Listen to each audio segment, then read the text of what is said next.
بسم اللہ الرحمن الرحیم۔ السلام علیکم۔ ابرار رشید آپ کی خدمت میں ایک مرتبہ پھر حاضر ہے، اور اس ویڈیو کے آغاز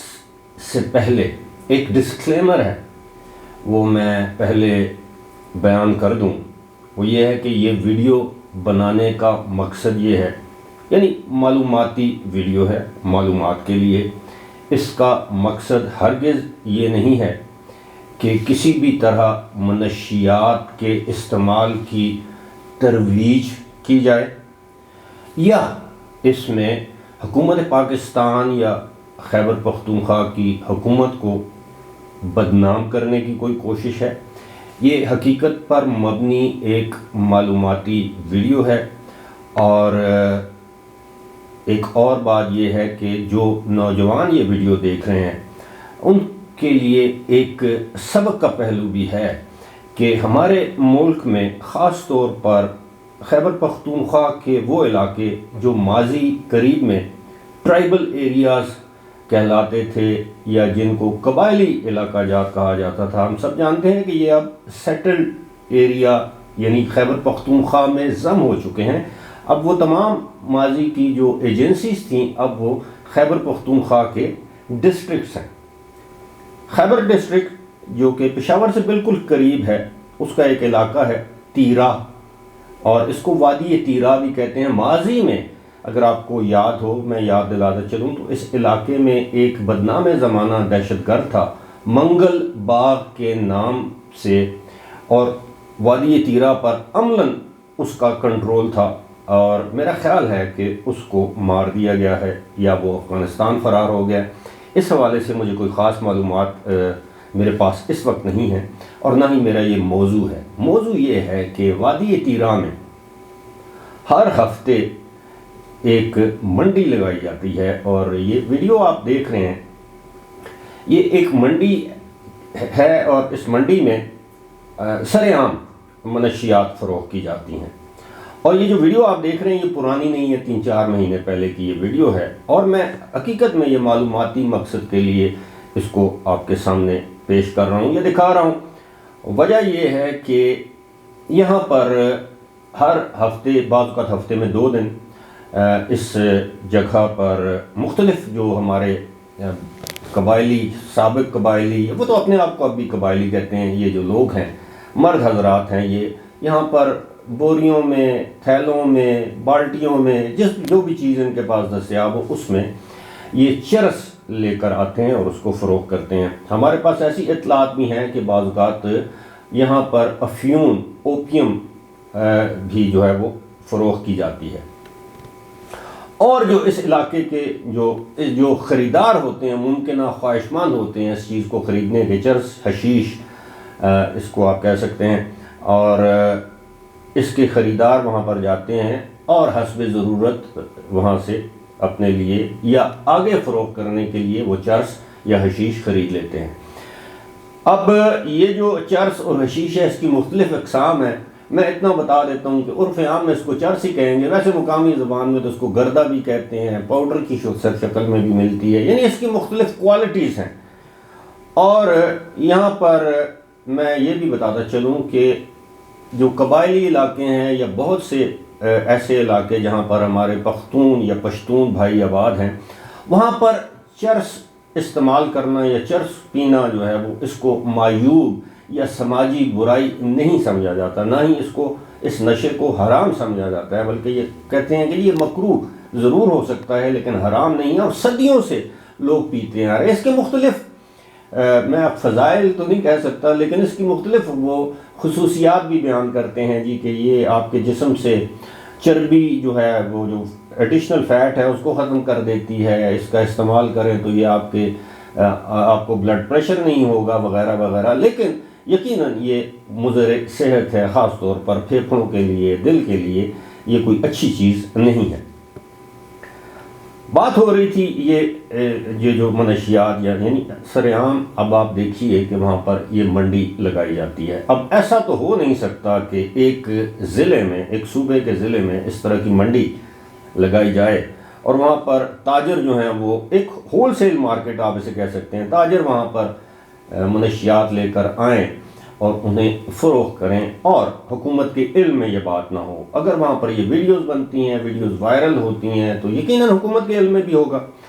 اب پہلے تو وہاں پر خاصہ دار فورس ہوتی تھی، لیویز ہوتی تھیں، ایک زمانہ تھا کہ بڑی تعداد میں آرمی کی پریزنس تھی ان علاقوں میں، وہ دہشت گردی کی وجہ سے۔ لیکن اب چونکہ یہ علاقہ جو ہے یہاں پر لیویز یا خاصہ دار تو اب بھی ہیں، یقیناً یہاں پر حکومت پاکستان یا خیبر پختونخوا کی حکومت کی عملداری ہے، لیکن عملاً نظر نہیں آتا۔ اب یقیناً یہاں پر پولیس کے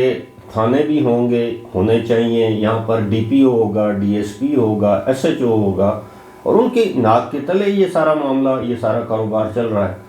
اور یقیناً یہ بھی حقیقت ہے کہ ضروری نہیں کہ یہاں سے جو منشیات خریدی جاتی ہیں وہ ہمارے جو اس علاقے میں رہنے والے لوگ ہیں وہ اپنے استعمال کے لیے خرید رہے ہوں۔ اتنی بھاری مقدار میں منشیات اگر فروخت ہوتی ہیں وہاں منڈی میں، تو وہاں سے یہ لوگ خرید کر پھر اس کو آگے ملک کے دیگر حصوں میں اس کو لے جاتے ہوں گے، اس کی سمگلنگ کرتے ہوں گے۔ اور لیکن بات وہی ہے کہ ہماری جو حکومت ہے وہ اس حوالے سے، ہماری حکومت سے مراد خیبر پختونخوا کی حکومت اور دیگر جو ادارے ہیں جن میں اینٹی نارکوٹکس فورس ہے، جس کو انسداد منشیات کا ادارہ کہتے ہیں، اور اس کو آرمی کا ایک سرونگ میجر جنرل ہیڈ کرتا ہے، اور ان کے مختلف علاقوں میں اپنے اپنے سیکٹر کمانڈرز ہوتے ہیں۔